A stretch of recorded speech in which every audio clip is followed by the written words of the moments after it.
खुलुमबाय लोगोफोर, नोंथांमोनखौ बयखौबो आंनि चेनेलाव बरायग्रोनाय थाबाय।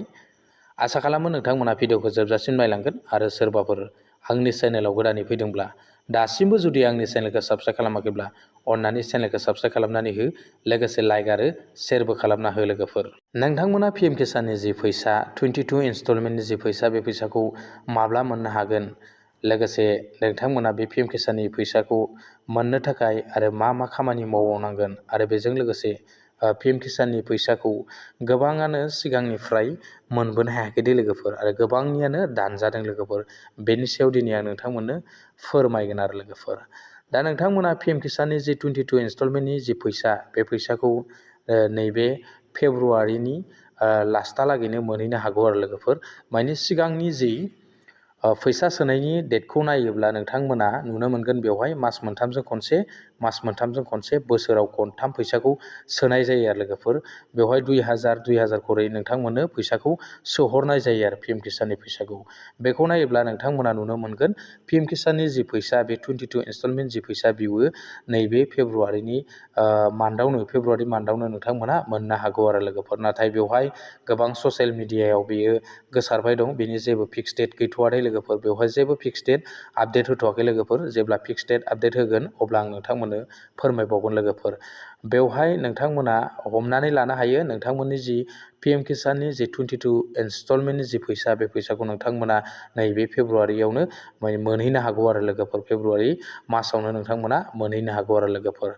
दा बेनि गेजेरावनो नोंथांमोननिया गोबां आबादारिफोरनियानो पिएम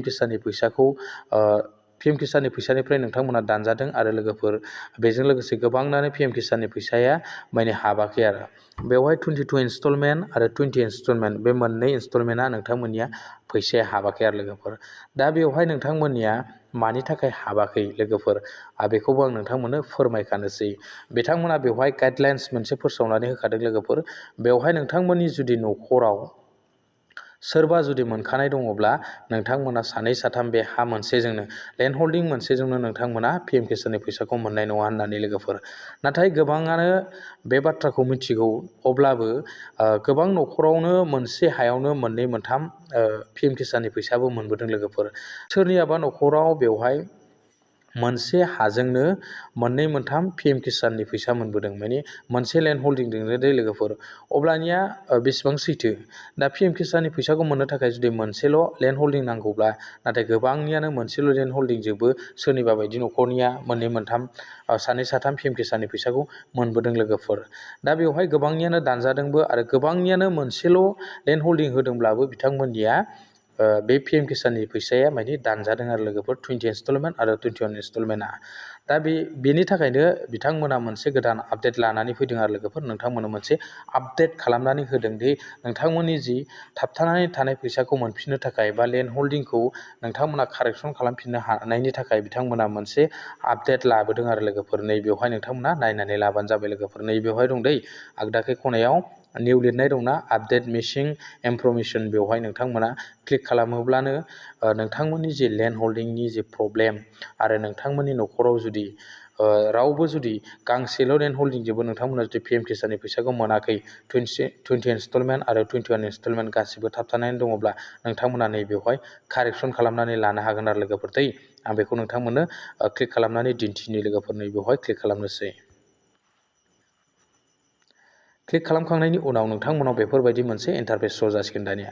बेवहाय नोंथांमोना नैबेवहाय आधार कार्ड नाम्बारखौ होदो, बेनि उनाव नोंथांमोना नैबेवहाय केपचार क'डखौ लिरनानै होदो, बेनि उनाव सार्च बटनाव थुयोब्लानो नोंथांनि जेसेबां एप्लाइ खालामनाय समाव नोंथांमोना डकुमेन्ट्स होनाय बे गासिबो श' जाजोबगोन। बेनि उनाव नोंथांमोना नैबे आगदाखैजा एडिट नुजोबगोन आरो लोगोफोर। बे एडिटआवनो नोंथांमोना एडिट खालामनानै लानो हागोन नोंथांनि जि लेन्ड हल्डिंआ मा प्रब्लेम दं आरो गोदानै नोंथांमोना साबमिट होनांगौआ बेवहाय साबमिट होफिननानै लाबानो जाबाय दे लोगोफोर। आं बेखिनिखौ नोंथांमोननो फोरमायहरखाबाय लोगोफोर।